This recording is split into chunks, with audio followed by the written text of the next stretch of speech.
How to use Rotate tool in VCarve Pro. So, for example, if you had a random line there, and then you wanted to rotate it, you can go to Transform Objects. There's a Rotate tool. You can set your pivot point. If you want it just centered, you can leave it centered.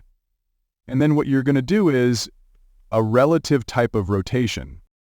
So if you wanted it 3 degrees, you're going to put that in there and click Apply, and that will rotate it 3 degrees. And you can go negative as well. So positive will rotate it counterclockwise, negative will rotate it clockwise.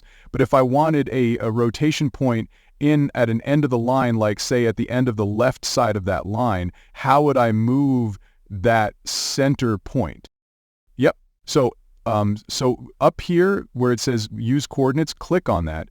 You'll see this bullseye up here, and you can drag that bullseye down to the one of the corners of the end line, and now it will pivot off of that point. Okay? Let's say if I did 10 degrees, so you can see this better. And when I apply it, you could see now it's pivoting off that bottom of the line. Think for watching this series videos in VCarve Pro, and I hope explain how to do it, Rotate tool in VCarve Pro.